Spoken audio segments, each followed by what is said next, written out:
Welcome to today's episode. I'm your host, Franbi Franco, and I couldn't be more excited about our conversation today. We're diving deep into the journey of a man whose life exemplifies the powerful integration of faith, family values, and leadership principles. From navigating the rugged terrains of Colorado mountains to infantry as an Army Scout, from building bridges across oceans to bringing two international children into his family, to constructing a thriving career in an ever-changing industry, today's guest has mastered the art of purposeful navigation. What's the invisible compass that has guided John through such diverse life landscapes? And what might his journey reveal about integrating faith, family, and leadership into our lives? Stay with us as we uncover the principles that transform ordinary decisions into an extraordinary legacy. John, thank you so much for joining me today. I am looking forward to unpacking your journey and the wisdom you've gained along the way. Thank you. Before we dive into our main topics, I'd like to give our listeners a fuller picture of who you are.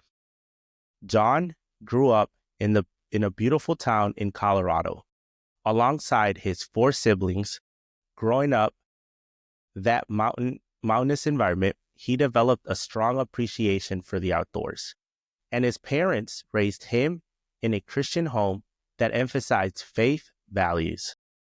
In 1993, he took a major step and joined the U.S. Army, proudly serving in the infantry as an Infantry Scout.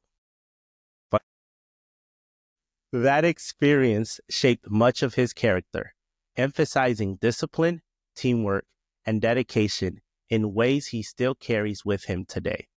In 1997, he married his amazing wife, and that same year, he also started his career in the automotive industry. Together, he and his wife have four wonderful children. Their family's journey has been filled with love and joy, including the incredible experience of adopting two of their children internationally in 2008 and 2014. Professionally, he has been fortunate to experience a fulfilling career in the automotive industry. Today, he serves as an executive manager at Carter Myers Automotive, and since August 2023, his family has called Southern Maryland home as he prepares to open CMA's Honda in Southern Maryland. Outside of work, he cherishes his time spent skiing, exploring the outdoors, and making memories with his family. Hawaii holds a special place with him as it's his family's favorite place to vacation and unwind together. Did I miss anything, John? No, besides, it's CMA's Honda of Lexington Park is the name of the store. When and if it finally opens up. I will say you're going to have to go with me on some of my camping trips, out in Virginia sometime at some point. Let's do it. So, John, with that very extensive bio, I'd like to start at the beginning of your journey.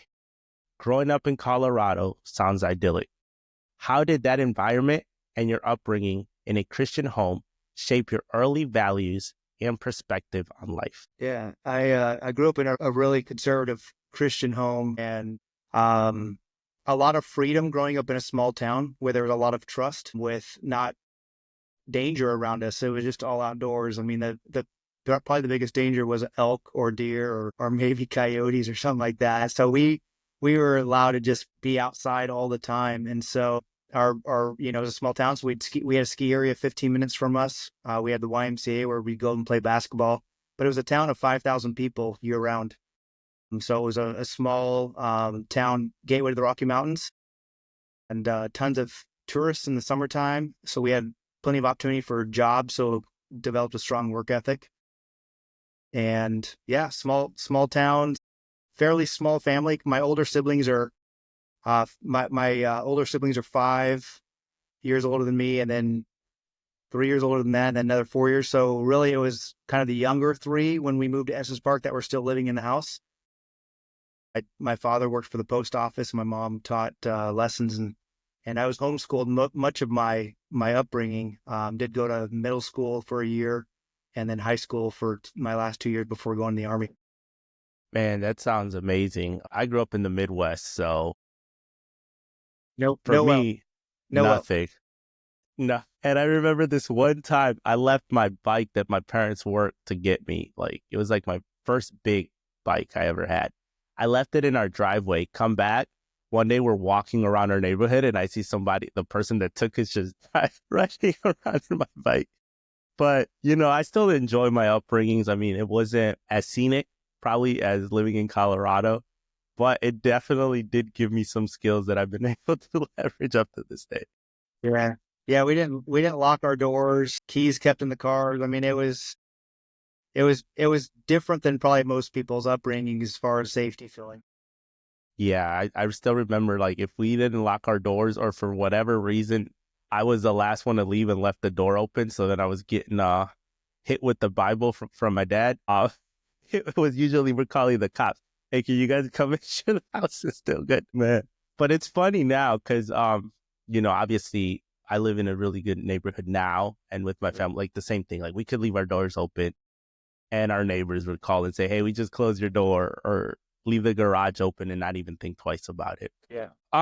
So in 1993, you made a significant decision to join the U.S. Army, best branch, by the way, as an infantry scout.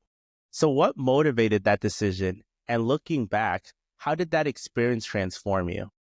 Yeah, so we had a Army recruiter show up at our school and did this, physical fitness thing. I was like, oh, that's pretty cool. And I was talking to him. My brother was in the Navy and my father had done Air Force. And so we'd kind of been in the military a bit. And it wasn't that day, but I was like, I think I'm going to do this. And so it was like January or February of 93. I wasn't 18 yet, but I did the early sign up. Mm-hmm. And it was 5 days after my 18th birthday. I actually enlisted at MEPS in Denver and then got on a plane. And that was July 13th of 93. I took the ASVAB. I thought I wanted to be a military police officer, an MP, and maybe there wasn't openings, maybe I didn't have the right score, I don't know, but they said infantry is kind of like being an MP, and you can do 2, 3, or 4 years with college education money. So I was like, there were different options for where you would be stationed, and I chose the West Coast, so it was a 3-year obligation, and July 13th of 2000 or 1993. I was in the air thinking, what did I just do? Yes. But it was so good for me. I would say not mentally tough, growing Mm-hmm. up. I was really competitive and stuff, but I really hadn't played any like physical sports. I played basketball and I skied, but that's an individual sport. I was kind of soft, and so it toughened me up appropriately, and also taught me to just never quit and overcome any obstacle. Right. And working within a team environment, I was with some incredible individuals, so it was God knew what I needed. It was really good. Wouldn't do it again, but I'm so glad I did it, kind of thing. As you can see, I have some of my achievements up here. I don't know if you Yeah, can see it in yeah, my I see a little bit. frame. Yeah, Yeah, no, I mean, you said, so you were going to training in July, right? yeah, yeah. Fort Benning, Georgia. Okay. So I was born, fun fact, I was born March 19th. So, you know, That's why you have more hair than me. that's probably the reason. You'll still have hair. I'm guessing in 18 more years. I'm hoping. I have my fingers crossed, and I like to tell people my hair is like you remember those Chia commercials or Yeah, whatever where yeah. like you Just add wet it and water. it grows? Yeah. Yeah, That's what I try to live my life by. perfect. But no, that's crazy. And I know when we first met, that was one of the things we were bonding over because you deployed obviously a little bit earlier, but somewhere where I deployed also, and you were able to bond over that. Yeah, yeah. You're the only person I've met outside of the guys I was with that went there, and that was crazy. Yes, yes, it was. It was crazy. It was challenging, but hey, we got through it, and now we have great stories to tell. Yeah. And then I joined the military for the opposite reason. I was too tough and I hated working with people. So it softened me up to, instill in me those like, hey, people are good. Not everybody's trying to, get one above you or over you. Teamwork, it actually helps you. It's recommended if you're ever trying to get anywhere in life, pretty much. Yeah, I think my second week in basic, I went to Fort Leonard Wood, so Missouri. My second week in basic, my drill sergeant looked at me and said, I'm going to make it my mission you don't graduate. I was like, well, that shouldn't be a hard mission because I don't even know if I want to be here. Yeah. But luckily, I made it through. I still talk to that drill sergeant to this day. Wow. But I definitely went in with the wrong mentality. I reached out to my my recruiter. He wrote me. He was a Christian. He was another believer, and he wrote I'd have to get. I don't have it on me, but it's on the front and like, be strong and be courageous, something like that. And it was really cool. On the back, he wrote me a handwritten note. And a year ago, I searched him out on Facebook and I found him. And I messaged him and I told him what an amazing impact he had on the trajectory of my life. And I told him about my family and my kids and all this stuff. And he responded, we're now friends and stuff. But he described his time in the military as a recruiter as the biggest disappointment of his military career because of how little he recruited. Right. And it really didn't feel like a gifting for him. And it was pretty cool to be able to, like, you actually, maybe it was just one person, but you made a huge difference. And I'm super grateful he was there that day to share with me about the Army and stuff. Yeah, I still don't know how I feel about my recruiters. Nothing, I don't have anything bad to say. They were kind of, they shot straight. They told me everything. But they told me that after I finished my basic training, I would get to go home and see my family. Well, let me tell you something. When I got to basic, they started throwing these words around because you know how the military likes to abbreviate everything. So they kept saying, welcome to OSIT, OSIT, OSIT. I'm like, what is this? And then I find out later it's one station unit training. So one day you wake up and you're just in your military, like your MOS school. Yeah. So that was same with me. Yeah. So instead of 8 weeks, it's 13 weeks or something like that. Yes. Yeah. That's what I did too. So I went to basic 2013 February, didn't come out till June. Yeah. And I was not happy. But so the military is known for instilling specific leadership principles. What were the most valuable leadership lessons you learned during your service? And how have they influenced your approach to leadership in civilian life? The one I always go back to is just, no matter what problem you have, whatever trouble you might have, there's almost always a way to overcome an obstacle. We had to be pretty creative we working in small teams. So I'm creative now to this day, I think in large part to my training in the Army of just like, you got a problem, how do we fix it? And you just kind of keep working through solutions until you find a solution. Versus, I think it's probably not just now, but a lot of times people give up after one hard thing or an obstacle comes up and they're like, that didn't work. And it's like, no, that didn't work, but we're going to try something else. And so I think military taught me, like, you persevere, gave me a lot of grit and perseverance and just to adapt and overcome. Yeah, that's so good. Yeah. I mean, the military will never give up. I mean, it's almost impossible. I remember we were in charge of like maintaining Humvees and stuff at our unit. And I mean, these things you could tell they were pretty much inoperable, but it was like, nope, we're going to find a way to operate these things and we're just going to take it till everything falls off. And it was always funny because it was like, every time we as like lower enlisted believe something was like, okay, this doesn't work anymore. It's okay. How are we going to find a way to make it work? And I was like, I don't know.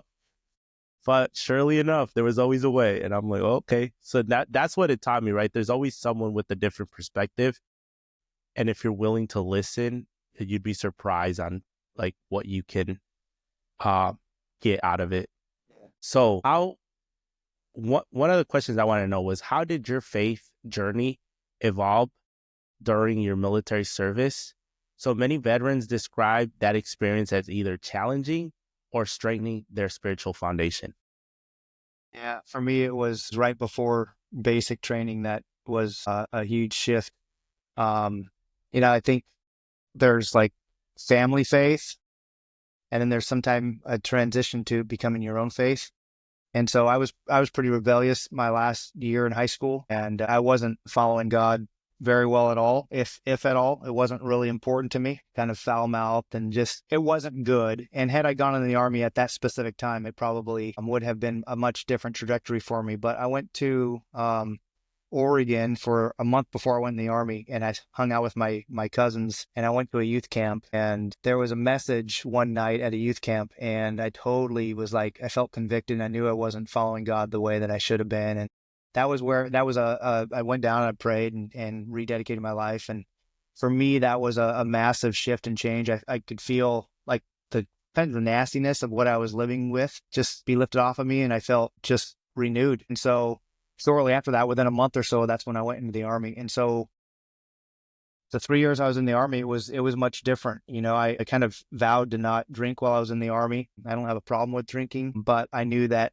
if I was around it and I started to do it with my friends, it would just not be good. So I didn't while I was in the Army. And, you know, I was a different person because of that youth camp, that, you know, altar call, if you want to call it that, which is that's what it was prior to the Army. And so my 3 years in the Army was one of connection with church every weekend. Who I was in the Army was the same person I was at church. It was the same person I was with my friends. And that really kind of carried with me throughout my career and my family. I'm the same. I'm not perfect. I screw up. I'm sinful, but I am the same. You're not going to see me at church and like, oh, that seems like a really cool dude. Then somewhere see me and go, what, is that the same guy? It's just, that early experience I had before the Army was just life-changing. Yeah. I mean, it's crazy because the more we talk, the more our stories just like kind of align in a way. For me, it was when I turned, I want to say 18. I just thought I was like the big guy. Like I was the guy. And at the time we were living in Dominican Republic. So my parents had a house out down there, my sister, and we just all lived out there. And I don't know why.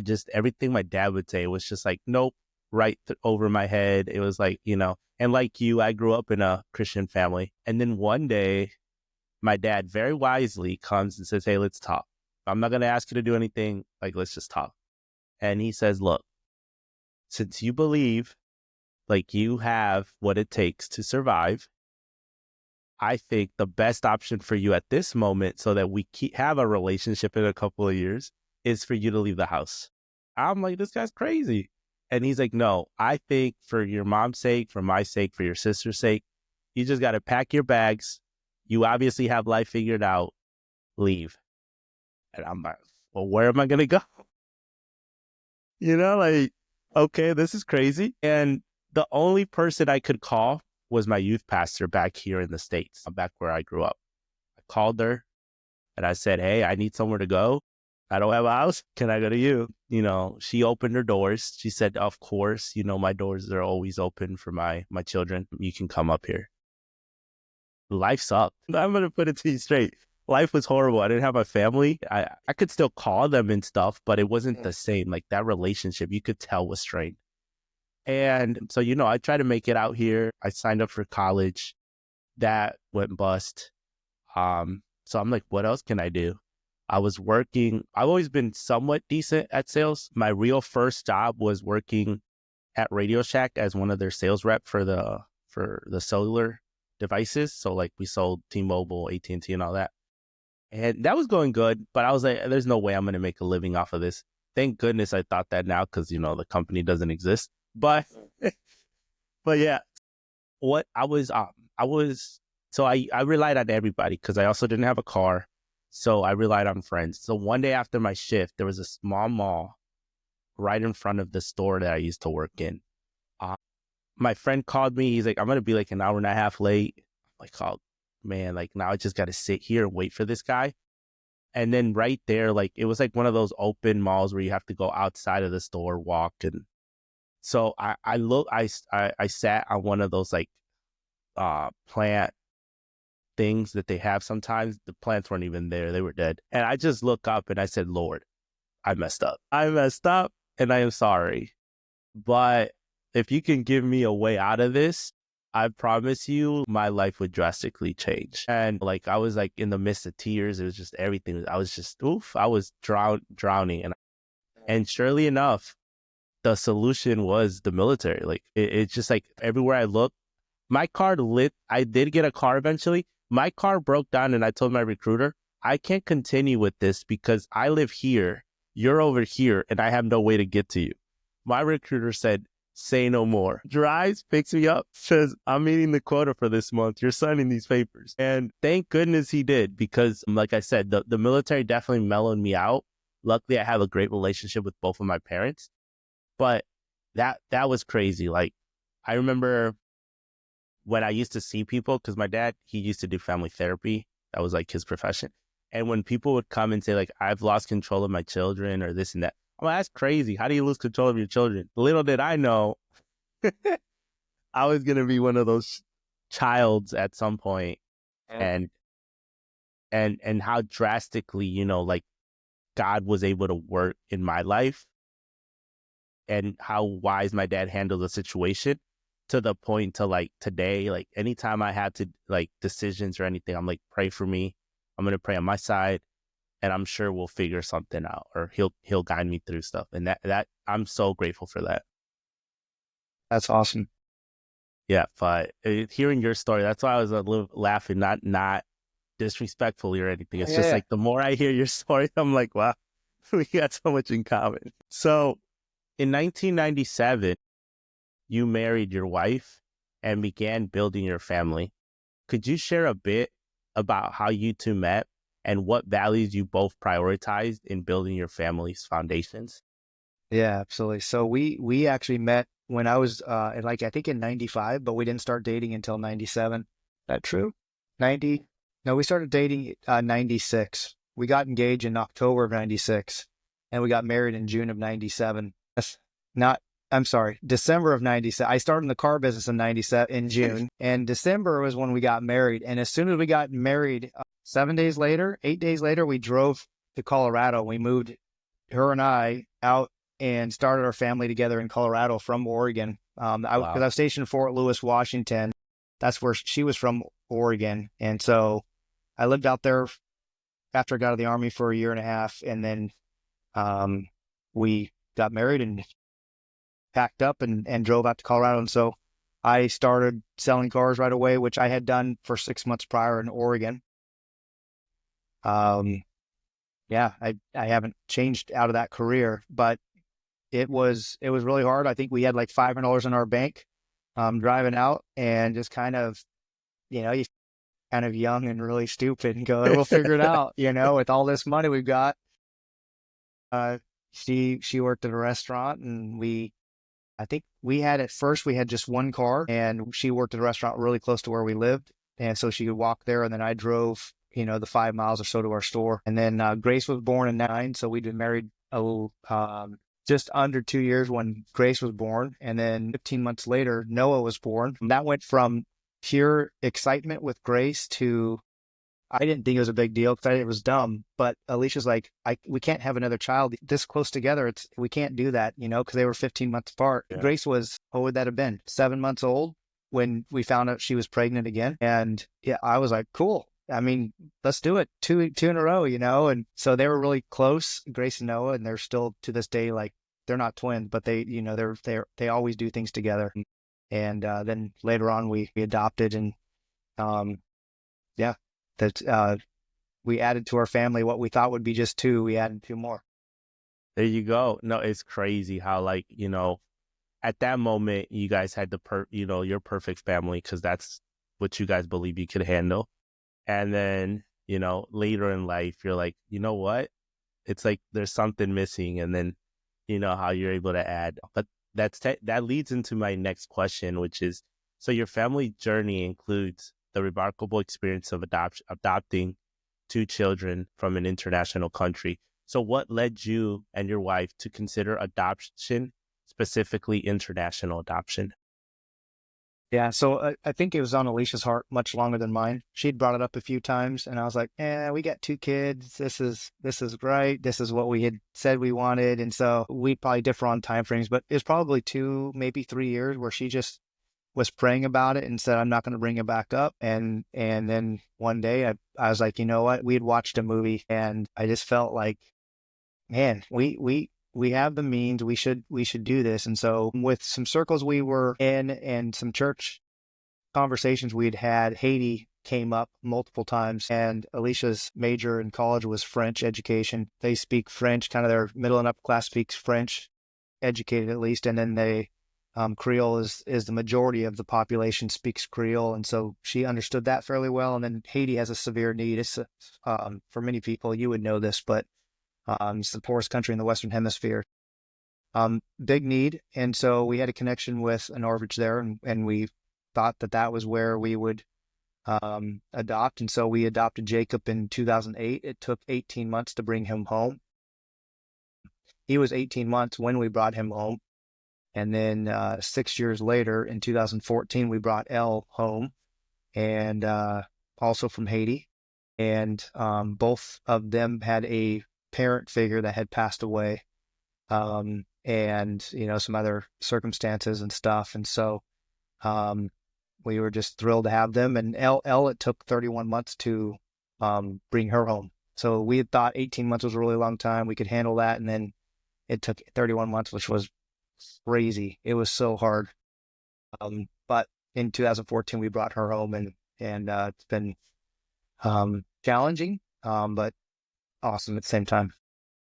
Yeah, I know when we were thinking or debating on whether to have another child, I was the one telling my wife, like, we could always wait and then just adopt. We can go back to Dominican Republic and, help someone out and, hopefully, because we obviously do have the means as well, but bring them here and just give them something that they probably wouldn't have had the option of having. But the Lord led us in a different path, and we had our third child this week, which was a blessing. Yeah. So pray for me, because I will not be sleeping the next couple of months. But no, it's crazy, because when we first met you guys, I remember you guys were starting a group at the church we go to.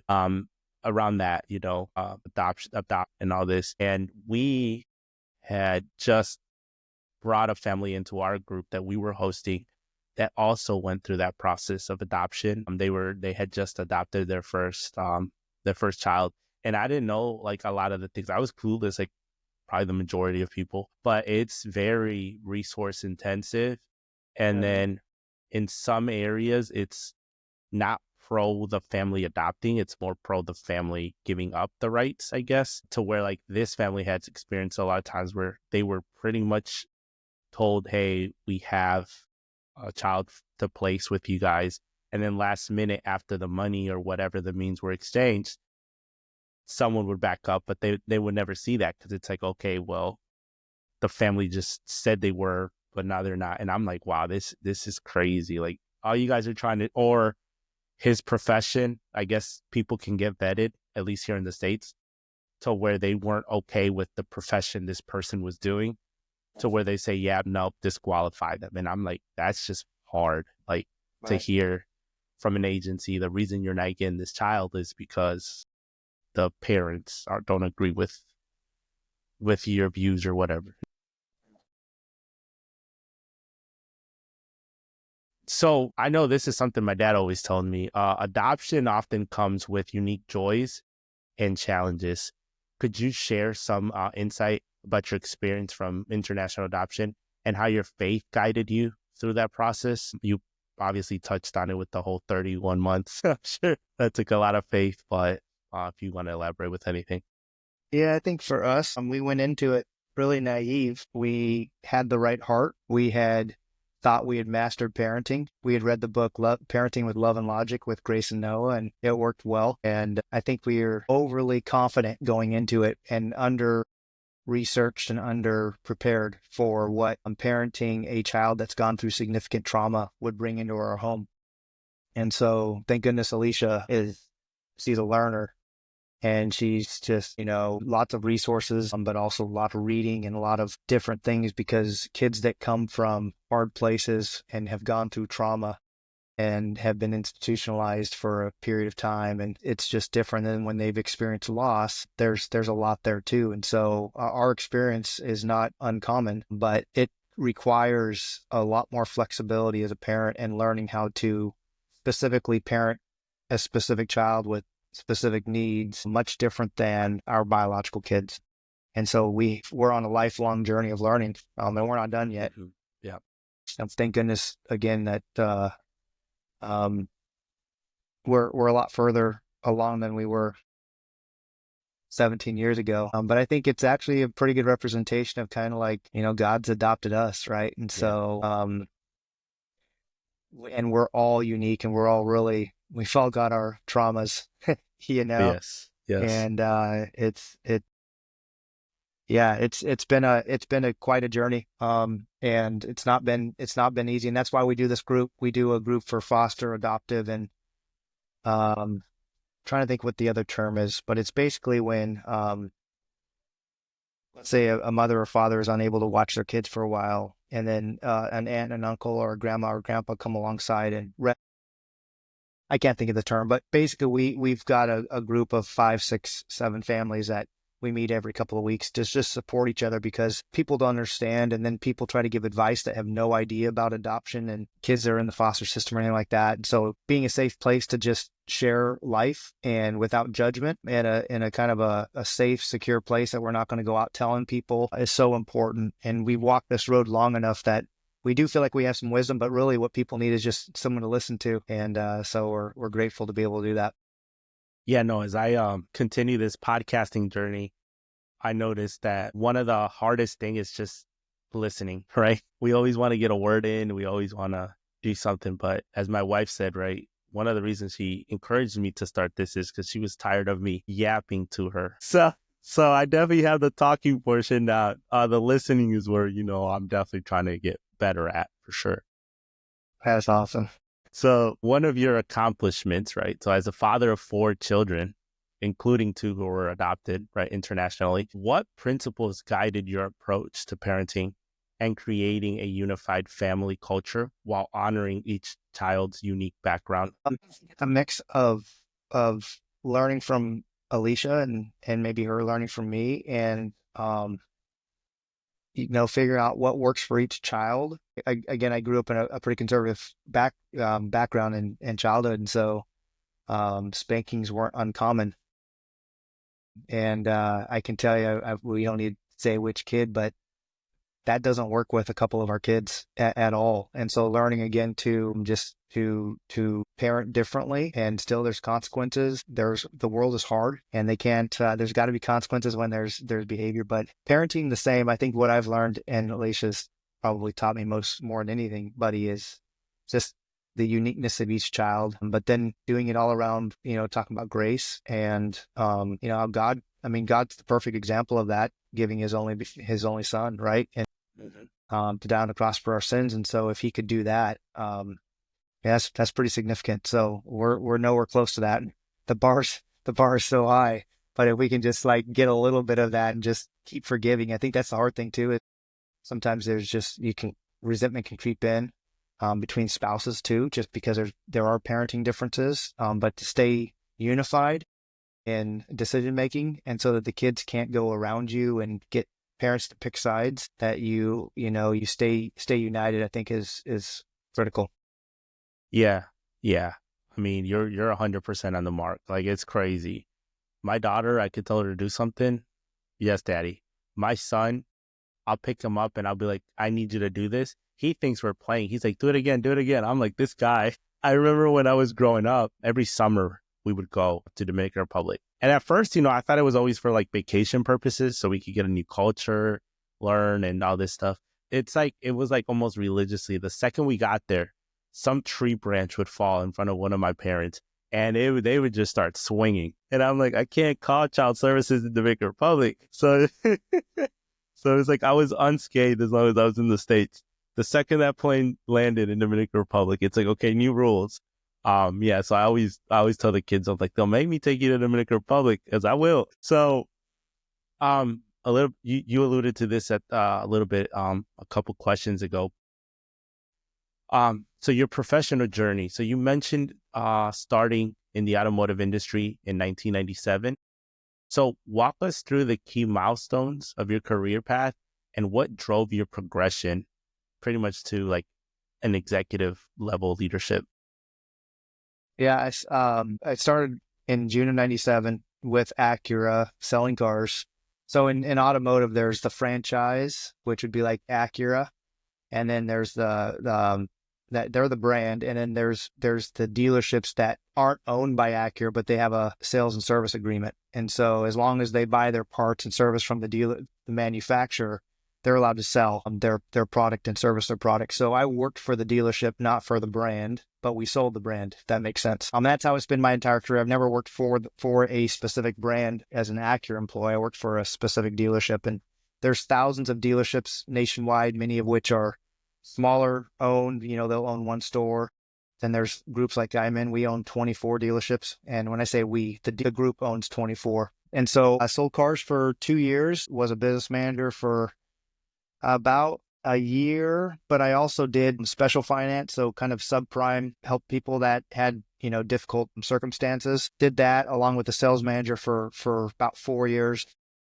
And then became a general sales manager, which is basically overseeing the sales department. And then in 2011, I came back to Courtesy Acura, which is where I had worked for a couple of years from 98 to 2000 as the general manager and partner in that store. And so then I was over the whole store, and that was an incredible experience. A lot of things had led up to that where I was ready. And we had incredible growth, and it was incredible. It was a great experience. I was there for 9 years. A couple of things led up to me deciding to leave there. And I went to a Honda dealership in Colorado that I was there for about 4 years before moving here in August of 23 to join Carter Myers Automotive. And so I've been an executive general manager partner role since 2011. And here we'll have the Honda store eventually opening up, maybe about it was supposed to be opened up already. It's just taking forever, but probably early summerish next year, I would think. But right now I'm involved with helping out at our Ford store in Williamsburg, and we have a Hyundai store in Lynchburg, Virginia. And so I'll go a few days a week to one of those locations. Most of my last year or so been primarily focused with Williamsburg Ford and helping at that store. We have a general manager there that's fantastic, and I just help maybe help with some blind spots, help with anything that he may need some help with, and just kind of doing some additional things until the Honda store opens up here. And then I'll probably have a long-term role at Williamsburg Ford as well. But yeah, I mean, my job is basically to help lead people and help them to be a better version of themselves. And Carter Myers Automotive is a ESOP, so it's a company-owned organization. 26% of all of our profits go to the employee, which is really unique. Most companies keep it all, and the owner keeps it, and they pay out fair wages, but the employees have to save it on their own. This is given to them. So it's a huge advantage for employees, which is one of the biggest reasons why I joined. And then the owner's CEO, she's a 4th generation. It's a 100-year-old organization. And her name is Liza, and she's incredible. I've never met anyone like her with her focus on her people. And she's got an incredible team. And so I'm thrilled and honored to be a part of it. You just became the producer's favorite person. So he grew up down there in the Lynchburg area. Okay. Yeah. So then that's actually where we met. We met at college in Lynchburg. So that's Nice. that's one of my favorite spots because I met one of my lifelong friends. That's awesome. I got to ask, favorite car all time that you've owned? It's a hard question because, I mean, since 2000, I've always had a demo. So I really haven't owned very many cars. And since 2011, most of those years, Alicia had a free car. So that's a tough one. So I'd have to say, there's 2 answers. One is the ones I've owned and then ones I've driven. Is that fair? All right. That So works. the car that I've owned that was probably my favorite, there was 2 cars. One was a 1994 Acura Integra GSR.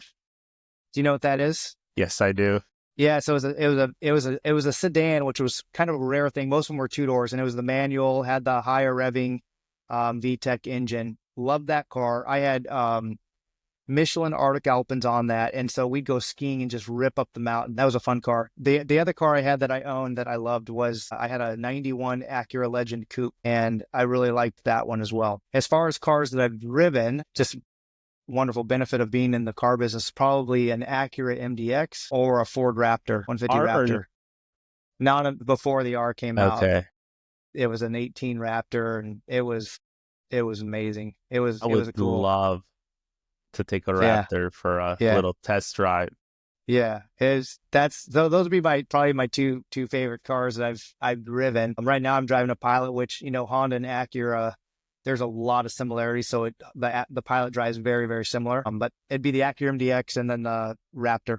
Is it the Pilot, the one that's meant for off-road, or is it the normal street Yeah, one? it is. It Yeah, is? it's the off-road. Yeah. That one's nice. Yeah, the It's like trail it has edition. the bronze type of like trim everywhere. I think. Yeah, you can get them with the bronze. This one has the black wheels, but you can get them with Okay. bronze wheels. But yeah, the Yeah. trail edition has a couple of package options you can do. Wow. Yeah. I'm obsessed with cars, so we can definitely, you know, like, okay, this is the other question. What would be, so when you retire, what is like the one car that it's going to, like, you want to have that either for like date nights or for like your daily? Like, for example, my neighbor, he retired. He's out here. No shade. He lives in a nice townhouse. He bought a Porsche 911 GT, parks it on the road. Every time I pass that car, I start shaking because I'm like, one day one of these neighbors is going to hit that car and I'm going to feel bad for the guy. Wow. Yeah, that's risky. That's risky. Let's see, what would I buy? That's a good question. I love cars, but I go through them so often that I'm scared of like putting money into a really nice one. But I'd probably, if I could have a car in the garage, if I had a garage specific to a car that I didn't have to drive all the time, but it was like Okay. the I know car on a this. super nice You have day. a garage for a car you don't have to drive. Yeah, that's true. But there's a lot of things in those. I've got two kids driving right now. Um, I probably an NSX. My gosh, those are so nice. Yeah. Yeah, but I would feel bad. When I've driven them in the past, I can, and if someone says that's a really nice car, I'd be like, yeah, it's awesome, but it's a demo. Yeah, I don't own it, you know, so I can kind of play it off. I think I'd feel a little, I don't know. I would feel like I need to make an excuse why I'm driving such a nice car. So Yeah.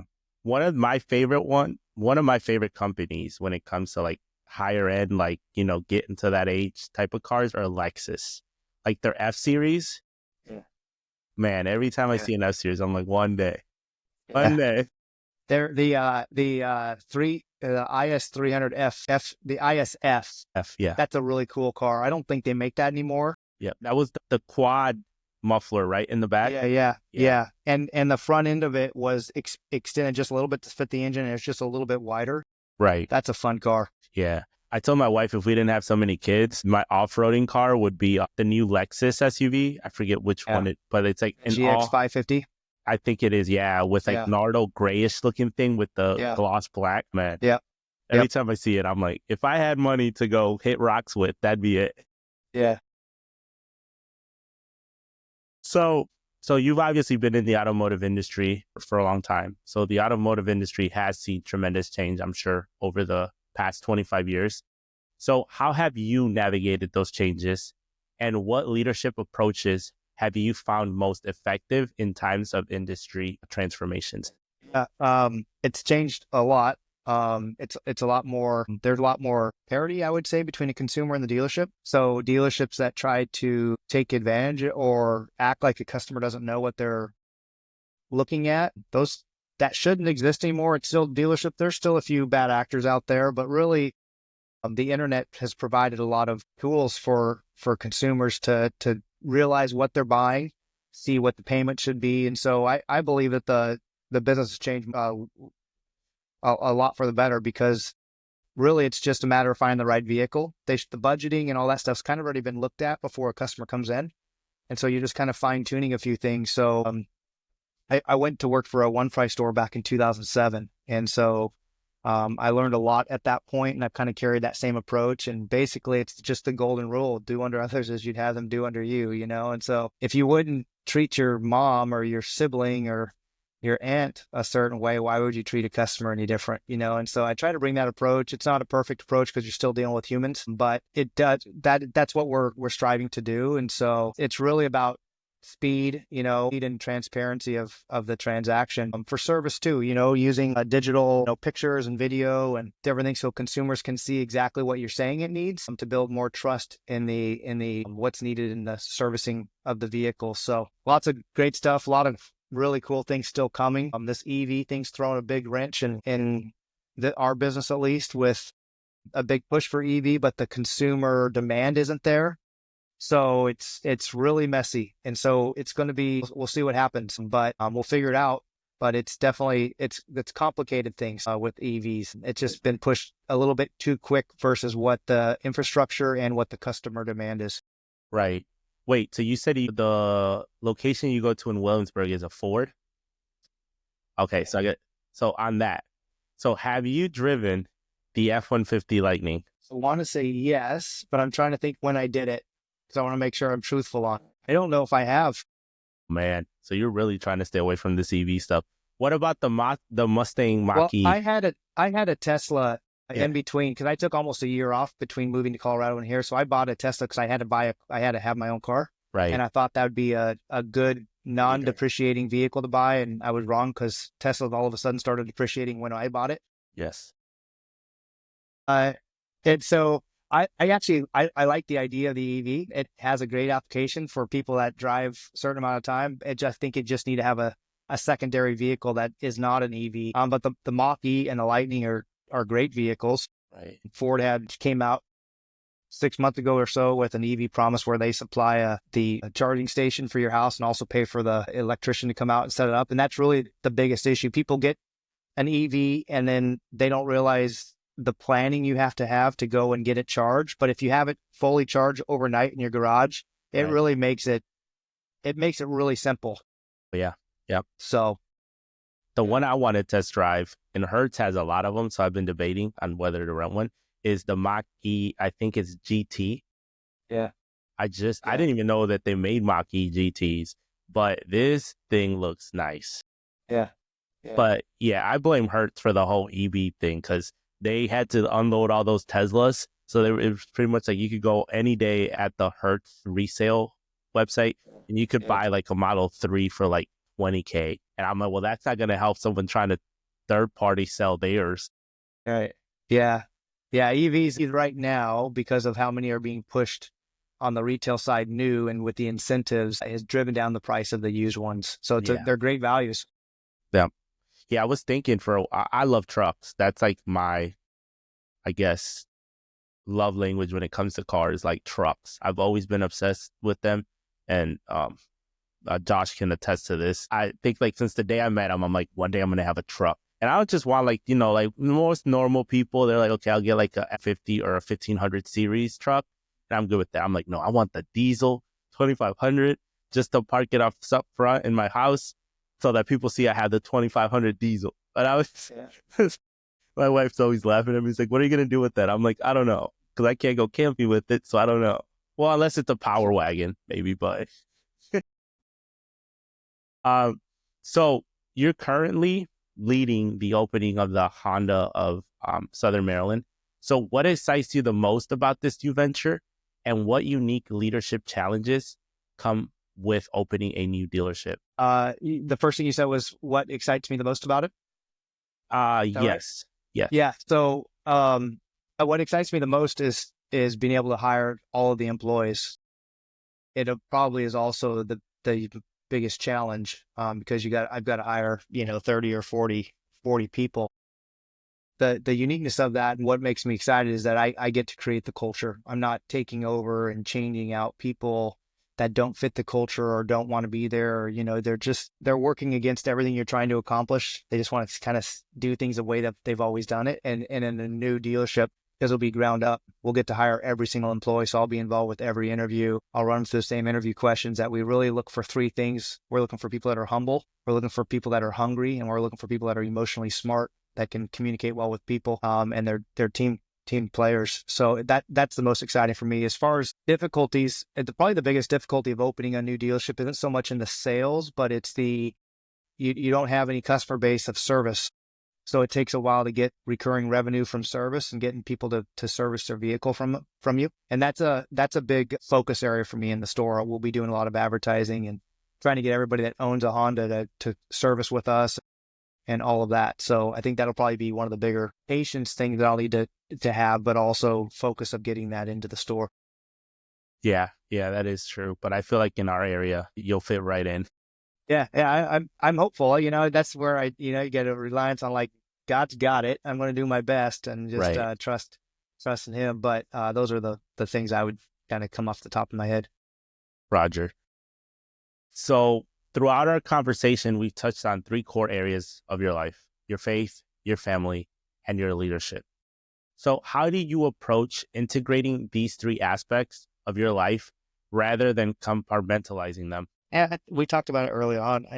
You got to be the same person. My family shouldn't come to work and be embarrassed if they see how I'm acting at work, or my pastor shouldn't accidentally walk in on a conversation at my house, and go, who's this guy? This isn't what I see at church, And so I think just kind of being the same, it doesn't mean, again, I'm not perfect. I screw up, but really it's just being John with whatever I do. I listen to a lot of leadership podcasts, and different, things to kind of keep me honed in on what's important, and some great leadership principles that really are rooted in biblical principles. And then, I start out the day with thankfulness, and I journal every morning and kind of am able to see how God's worked through my trials and what's been going great, and just see kind of the ebbs and flows of life while I'm doing, I do journal and I do devotions. Probably for the last 10 years or so, I've really been consistent with that in the morning. And that's been a huge part of setting up my day so that I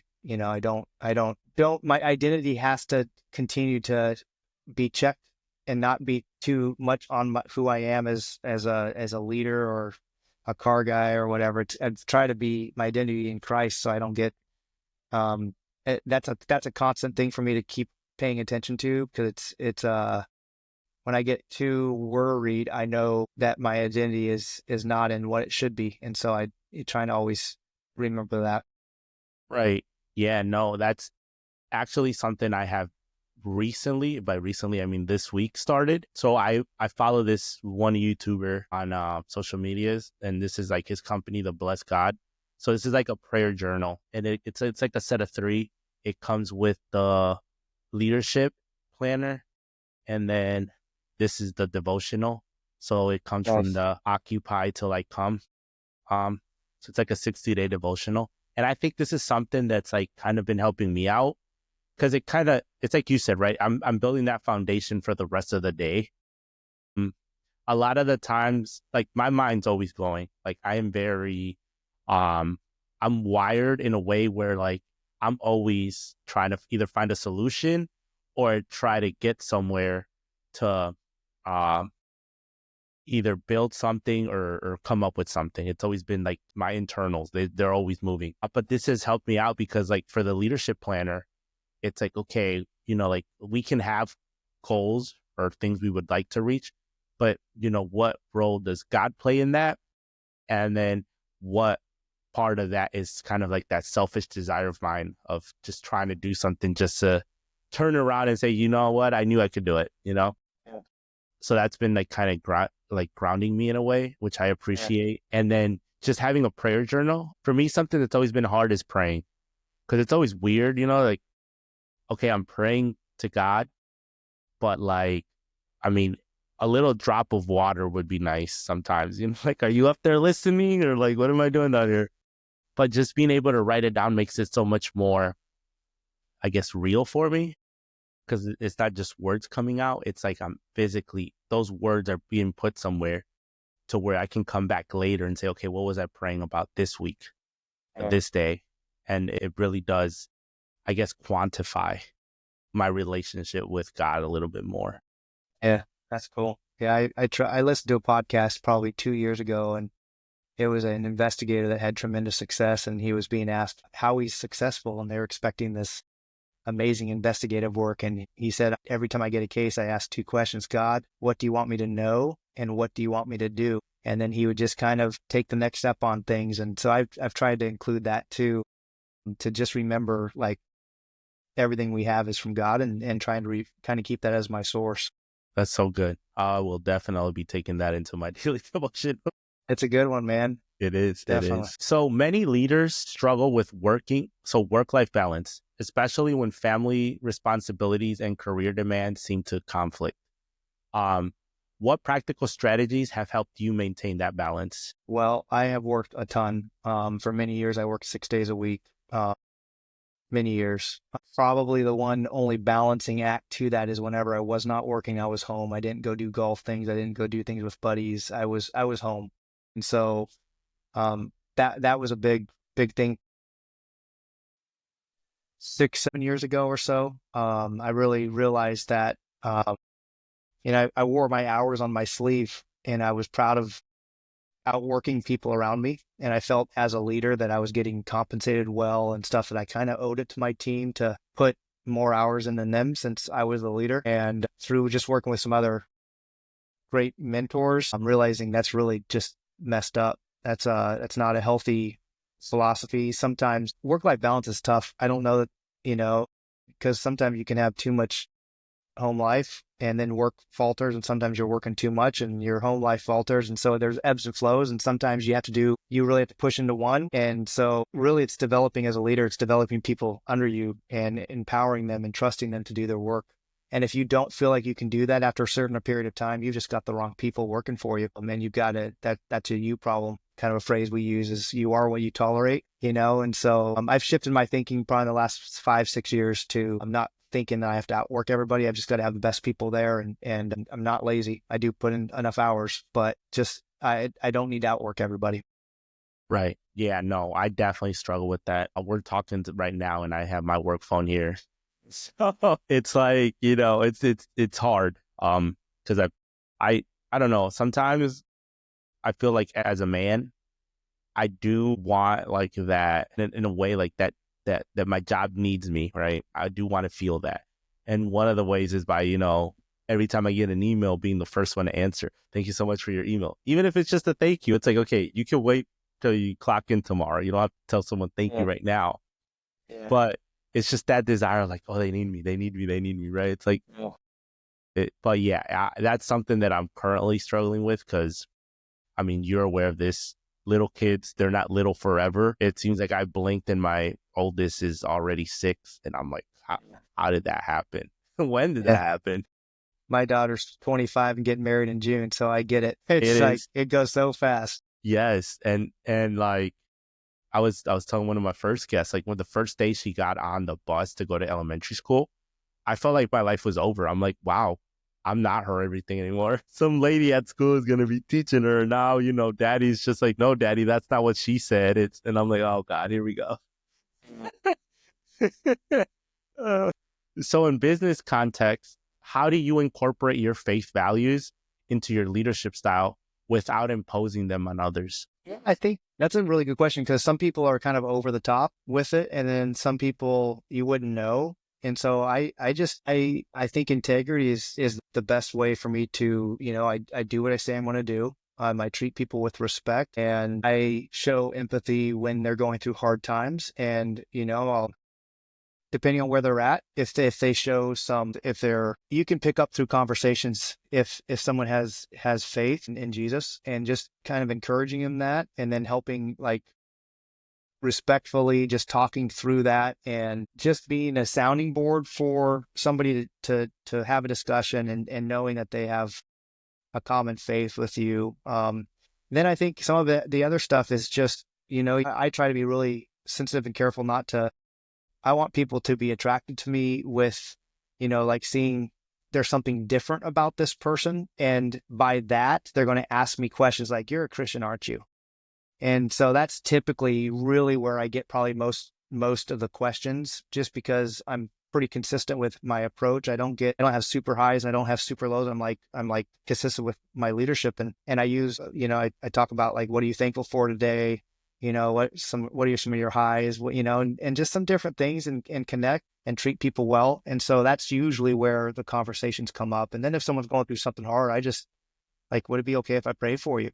things like that. We have a group that is slowly growing in Carter Myers Automotive that when we get together at headquarters, we meet and have a prayer breakfast. And we've got a little prayer group text, and as we know other believers, they'll get included in on that, and we're really respectful on that because we don't want to push that. But it's pretty cool. You can see someone across the table from you at breakfast bowing their head and praying. You're like, afterwards, you're like, hey, I noticed you're praying. Well, do you have a faith in, God? Like, what is that? And they'll talk to you like, oh, okay, cool. Awesome. And, that comes up too. So you never know how it's presented to you. But I think, again, the most important thing is to be consistent and be not afraid to have those conversations, but to not be over the top, like over evangelizing where people are kind of pushed off. My approach is more just like, be who you are, and people will be attracted to that, and they'll be like, I want whatever he's got going on. Oh, yeah. Yep. On that line, it was crazy because I hate praying in public because it's just like, like you have your eyes closed and the way you're taught to pray. And then it's like all those eyes around you. But one day I was out at a restaurant here close to my house and I had the kids and my wife was there with me. So I try to make it like, if they're with me at a restaurant, I'm going to try just to show the kids like it's okay to pray in public. So I bow my head and I pray. We're having the greatest time. We were having actually breakfast and there was this group of elder men, like just sitting by the corner. And they were it was like, you can tell when someone's observing what you're doing. And you could just tell like these older people are just observing our table. I'm like, that's so weird. That's crazy. Like, why are they, observing the table? And then we do our stuff. The kids don't eat because, they're young. So they really just want to play with their food. And we get to the counter to go pay. And as I'm about to give the lady my debit card, she says, oh, no. Those gentlemen that just left that were sitting over there paid and tipped. And I'm like, wait, what? And they're like, yeah, they said they noticed your family and they felt led to pay for your food. Oh, I'm like, did I underdress for this occasion? Like, what's going on? Like, but it was funny because like one of the times that I can count on my hands that I prayed, with my family out in public, it was just like crazy because like sometimes like I was talking earlier, like sometimes I just wish that after I said amen I would get something from the Lord, right? And if I was Pentecostal, maybe I would, but that day it was like that, right? Like I prayed and it was like him saying like, I see you, my son, and and you're doing a good job, just stay on the path you're headed. And yeah, that's one thing, like when you were talking about like when you see people out in public praying, it's like you kind of approach them and say, hey, how you doing? My name's so-and-so. What's your name? Yeah, it definitely like kind of opens the door for that approach, right? For sure. Yeah. Right. Yeah. So what's one advice you would give to someone who feels their faith values are at odds with business practices in their industry or workplace?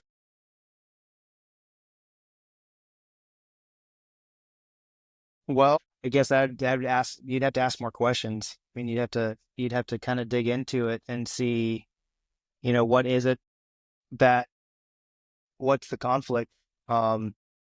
Is it maybe it's two different things. It could be they're seeing other people, maybe it's a boss, or they're seeing somebody else do something that they don't agree with and think it is ethically wrong, maybe even morally wrong. And it probably is. But in that instance, it's probably similar to that in a lot of other companies because not everybody does things the right way. And so that would be I think that would be something else. I would just say, hey, it's probably going to be a situation that's likely going to be in another company. But if it's a company culture where they're telling you to do something that goes against your values, goes against what you know is right, then I think that is something that I would give the encouragement to, like, you need to pray about that. And you need to ask God to open up a door for you and leave this company. It's not worth you selling your soul to do things that would compromise who you are for a paycheck. Do what you're passionate about and do things that align with what you believe in. And I would encourage in that instance to find another position or job. Right. And I think you've touched on that the whole time we've been talking, right? You don't want to compromise your morals, who you are, just because, like you said, a paycheck, right? You want people to see you and say, okay, this person is different and this is why they're different. With that, we do have to pay a price because There's going to be things that we probably don't see eye to eye, and that are clearly wrong because we're told they're wrong. And that's, as believers, we have to take that decision and just say, you know what, stop. I still have time to change my trajectory. I can't just, lower my standards because of whatever. So yeah, I think that was well said. As an executive with an extensive experience, what do you believe are the most critical qualities for effective leadership in today's business environment? Always learning, humility, authenticity, and being okay and quick to apologize if you're wrong. Those would probably be kind of the top four that I would say. Yep. Yep. And I think the last one's the hardest for me. Being Hispanic, we don't really like to say we're wrong, but I'm working on it. So looking ahead, what legacy do you hope to leave both in your family and your professional life? Yeah, family-wise, I want my kids to do it even better than I did it with following God and having a heart for Christ. And I want them to, however successful they are and whatever they do, I want them to do it with generosity, to see people around them and not hold things that they've been given tightly to themselves, but to be generous with what they've been given. I think the second one you asked about was with legacy for work, and just to continue to create future leaders. I've had some incredible people that I've worked with that are now running stores that I'm very fortunate to have trained up, and they've helped me tremendously. And I just want to continue that. I would love to have just a ton of people that are out there living for God and developing and creating just incredible workplaces that are extremely successful because of the leadership and low turnover, create environments that just people are wanting to get into. So that would be my goal for that. Wow, that's amazing. Yeah, no, that's a really good goal to have for sure. But my friend, we've had a wonderful in-depth conversation. And now I'd like to switch gears for some fun rapid fire questions, just to help our audience get to know you even better. Are you ready? Let's go. So, favorite Bible verse that guides your leadership? Can you see that? Isaiah 40:31. Yep. They that wait upon the Lord shall renew their strength. They shall mount up with wings as eagles, run not grow weary, walk and not faint. Wow, Next. that's so good. Most impactful book you read the Latin year? Boundaries for Leaders by Henry Cloud. We'll have to look into that one. Favorite family tradition? Every other year going to Hawaii. I'm going to have to tag along. The best leadership advice you've ever received? It's probably taking me a little bit longer. I went through it's going to be I'll make it as quick of a response as I can. I went through a rough spot with a brand that I sold, and there were some issues with the brand, but the biggest problem was me and my belief in it. And I got really frustrated, and I allowed it to really affect my own performance and the store's performance. And I had a factory employee talk to me that cared about me. He goes, it's hurting you and your store more than it's hurting other dealers, and it's really because of you. And so get back your excitement and passion about what you do, and things are going to get better. So basically you control what you can control, and the rest you don't worry about it. Yeah, really good. So your go-to activity for stress relief? Go-to for stress relief? Yes. All right. I figured my legs were not stress-free afterwards. So most challenging aspect of the automotive industry? 30-day cycles. You start on the start of the beginning, you end at the end of the month, and then you start all over again the next day. Wow. So February must be hard. If it's February 1st, it's March 1st, it's every day of the first of the month, it's every month starts over. So we'll do this a little bit easier. Your 5 favorite memories from your time in Colorado? Fishing, skiing. I worked at a fishing pond, helping people catch fish. That was awesome. Playing basketball and what else? Ice hockey. There you go. I've seen videos. I just never really experienced ice hockey. Well, ice hockey like in a ring, or are you guys going out to like a frozen? Yeah, okay, that's what I figured. So the best part about your favorite vacation spot in Hawaii? Just staying on property and having no agenda hanging out with family, getting up early, doing devotions and journaling with the waves and just sunrise. It's magical. So you're telling me the gospel is way better in Hawaii. I like that. It is. It is. One military habit you've never dropped. Well, I mean, cutting my hair, does that count? That is a good one. That's not it. Just adapt and overcome. Like I know it's kind of like a mental habit, but just believing that whatever's thrown at you, you just got to overcome it. We kind of touched on this one, but dream car you'd love to own. In a sec. Great answer. Most rewarding aspect of adoption. Hugs. You said the hugs? Yeah. Your morning routine in 3 words. Bible, journal. Very well. Very good. So, John, as you bring our conversation to a close, I'd like to ask you to share some final wisdom. If you could give one piece of advice to our listeners about integrating faith, family, and leadership, what would it be? Not taking yourself so seriously, realizing that as long as you own up to your mistakes quickly and you apologize, there's a lot of margin for correction versus digging your heels in the sand, and then connect with your spouse.